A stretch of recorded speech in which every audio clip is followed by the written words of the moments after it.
Louvado seja nosso Senhor Jesus Cristo. Meus irmãos, eu gostaria, você que trouxe a Bíblia, você que trouxe a palavra, que você pudesse abrir a sua palavra em Marcos capítulo 1, do versículo 40 até o 46,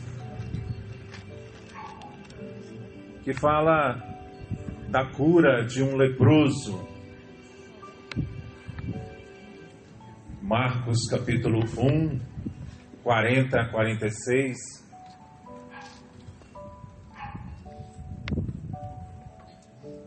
Aproximou-se dele um leproso, suplicando de joelho: se queres, pode limpar-me. Vamos fazer junto esta oração? Se queres, podes limpar-me. Mais uma vez. Se queres, pode limpar-me. E olha aqui que Jesus, né? Jesus compadeceu-se dele, estendeu a mão, tocou e disse: eu quero ser curado. E imediatamente desapareceu dele a lepra e foi purificado. Jesus despediu em seguida com esta serena admoestação: vê o que não digas a ninguém, mas vai, mostra-te ao sacerdote e apresenta pela sua purificação a oferenda prescrita por Moisés para lhe servir de testemunho. Este homem, porém, logo que se foi, começou a propagar e divulgar o acontecido, de modo que Jesus não podia entrar publicamente numa cidade. Conservava-se fora nos lugares despovoados e de toda parte vinham ter com ele. Palavra da salvação.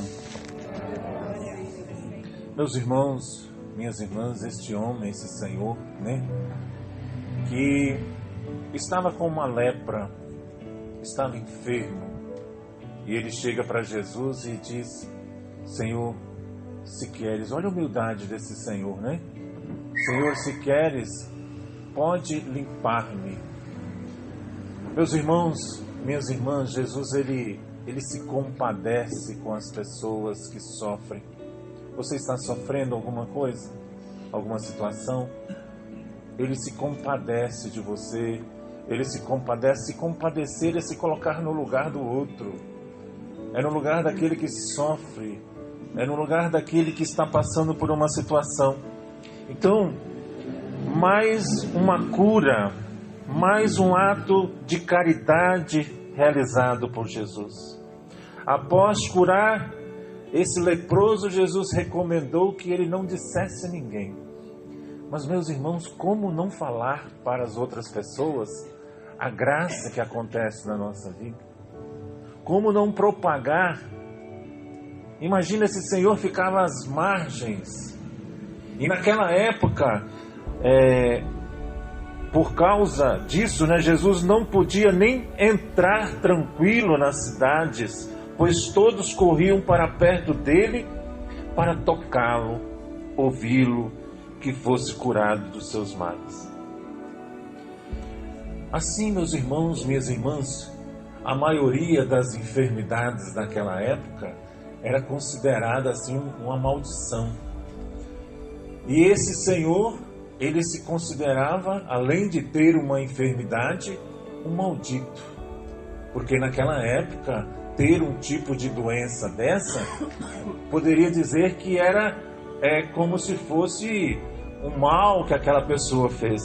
E Jesus, né, nos tempos daquele tempo, os leprosos, eles ficavam isolados, né? Eles não conviviam com a sociedade, por dois motivos: por medo e por problema do contágio. Então, a maior lepra, meus irmãos, minhas irmãs, que nós temos, a maior lepra que eu e você podemos ter, que às vezes tem muito, se chama pecado. Principalmente a mancha do pecado em nossas almas. É um problema muito sério hoje, quando nós encontramos alguém, talvez com um problema, uma enfermidade. Às vezes as pessoas se afastam. Hoje, depois da Covid, ninguém pode dar um suspiro que se afasta. No período do convívio lá, né, do Covid, pelo amor de Deus, nós não só nos distanciamos de Deus, mas também nós distanciamos das pessoas, né? Distanciamos da pessoa. E Jesus sempre vai ao encontro daqueles que sofrem. Ele sempre estende a mão para ajudá-lo. Você já observou isso? Ele se compadece. Se compadecer é se colocar no lugar do outro. Esse Senhor já tinha esse problema há muito tempo. Era isolado pela família, era isolado pela comunidade, era isolado por tudo. Talvez ele já tinha procurado vários tipos de cura, mas ele foi na pessoa certa. Ele foi na pessoa certa. Então, um leproso, a cura de um leproso naquela época é como ressuscitar um ser humano. Ressuscitar um morto, porque na mentalidade de todos, um leproso já era uma pessoa condenada à morte. Um leproso era considerado um morto, como eu disse. Já estava tanto morto, ver o leproso era o mesmo que ele estivesse morto. Quantas vezes nós matamos as pessoas, meus irmãos? Não com tiro, não com a facada, nós matamos as pessoas com o olhar. Matamos as pessoas com o olhar, com indiferença. Achamos que nós somos melhores do que os outros. Então, uma outra palavra que veio também está em João 5, de 1 a 9, aonde tinha um senhor que ele ficava lá esperando um anjo perto de um tanque, né, de Betesda. E esse senhor estava há 38 anos enfermo. E Jesus sai, vai lá ao encontro desse senhor, João 5, de 1 a 9, e diz para ele assim, ó, queres ficar curado?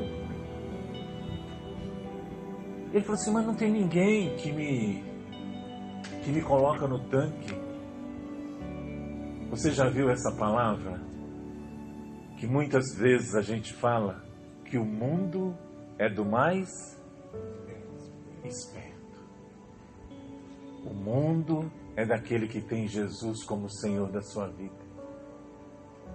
Na hora que ele pensava em sair para pular lá, que falava que se aparecia um anjo, outro ia no lugar dele.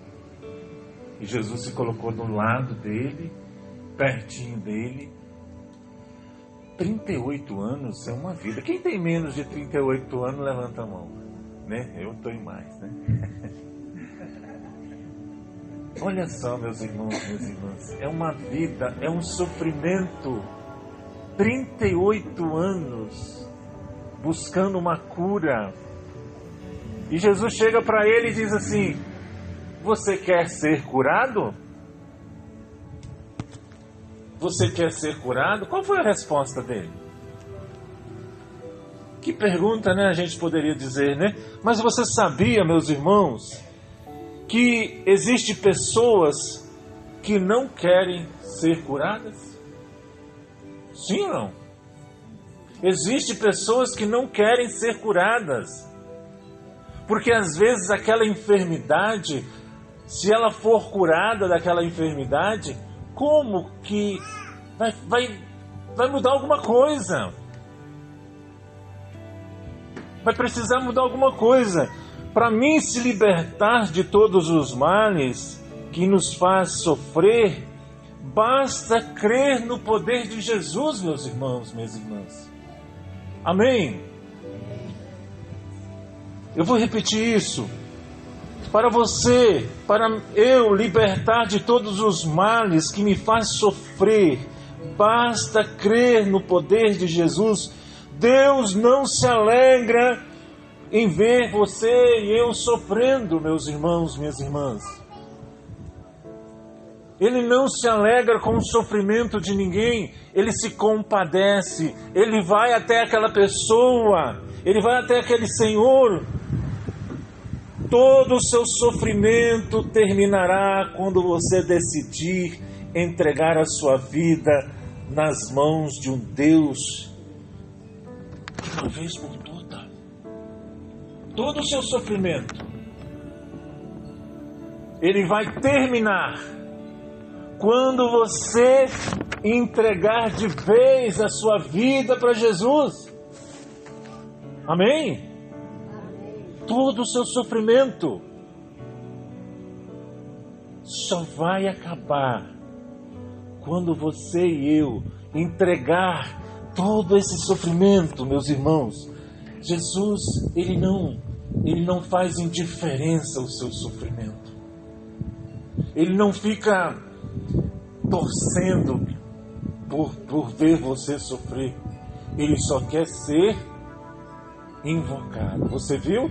Jesus, se queres, pode limpar-me. Olha a humildade desse senhor, desse leproso. Então, aquele homem que estava ali, né, em João 5, aquele homem não estava apenas preso a uma cama, mas também estava preso ao seu passado, às suas memórias amargas, a sua culpa. E quanto de nós, meus irmãos, minhas irmãs, estamos doentes porque nós estamos presos ao passado, a uma falta de perdão.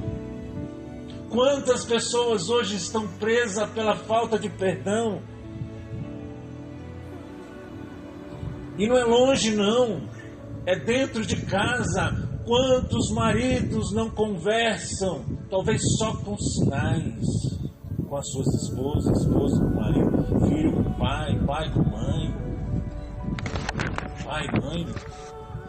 Irmãos, às vezes nós estamos presos e nós estamos querendo. Por isso a pergunta: você quer realmente ser curado?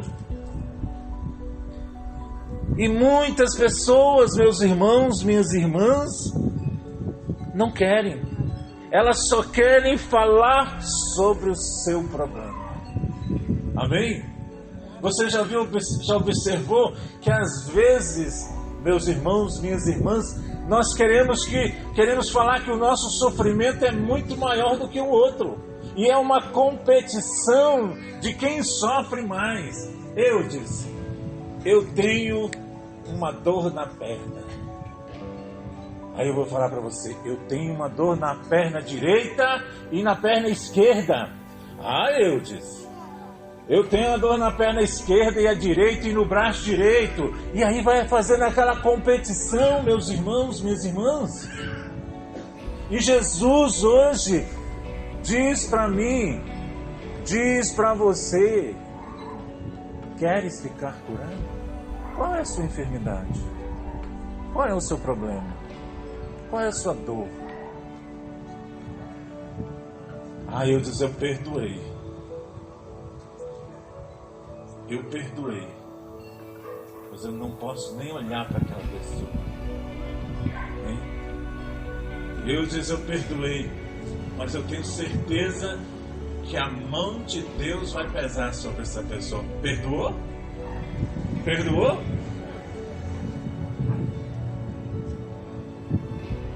O que é dele está guardado. Perdoou? O que é dela está guardado.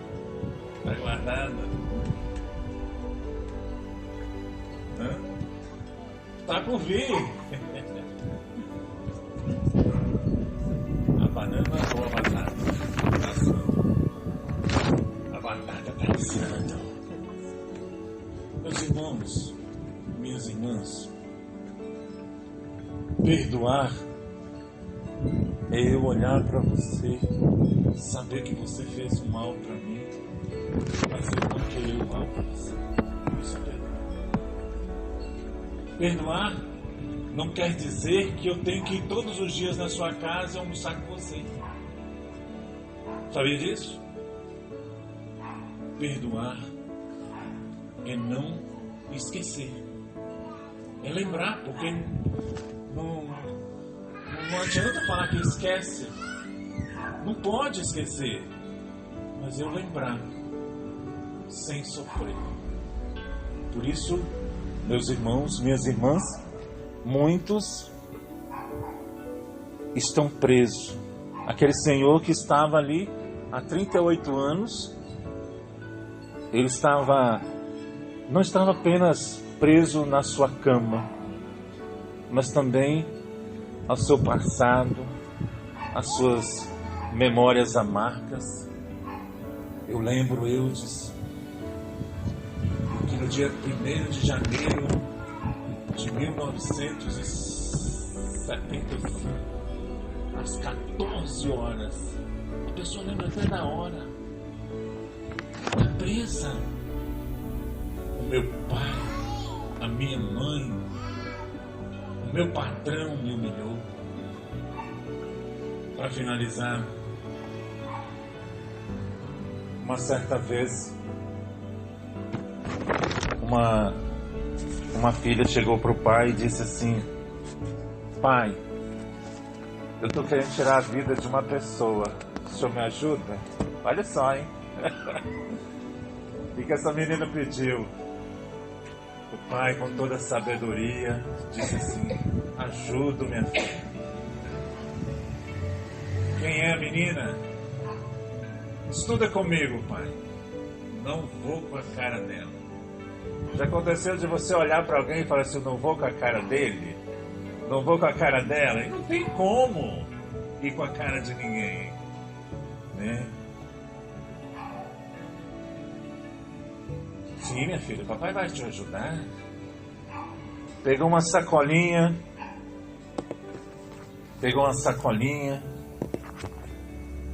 Tá vendo aqui, minha filha? Dentro dessa sacolinha tem esse pozinho branco aqui. Isso aqui é veneno. Mas para você não ficar, para você não ser a primeira suspeita, é preciso que você se aproxime dessa pessoa. Que você vai na igreja dela, que você vai no grupo de oração com ela, convida ela para a igreja, convida para ir para sua casa, para lá em casa, almoçar, e começou o procedimento. Foram lanchar, a menina pegou um pozinho e foi lá no lanche dela. Na faculdade, foram lanchar, pozinho. Ela foi almoçar na família, aquela família grande dela, todo mundo feliz. Despistadamente, ela jogou o pozinho. Chamou ela para ir almoçar na casa dela, jogou o pozinho. Passou 3 meses. Ela chegou para o pai e disse assim: pai, existe algum antídoto? Que antídoto, minha filha? Para aquele veneno que eu joguei dentro da comida da minha amiga não fazer efeito? Ué, minha filha, mas você não queria matar a menina? Pai, depois que eu me aproximei dessa menina, depois que o Senhor falou comigo assim para mim se aproximar dessa menina, eu vi quantas coisas boas essa menina tinha. Essa menina, meus irmãos, estava presa ao quê?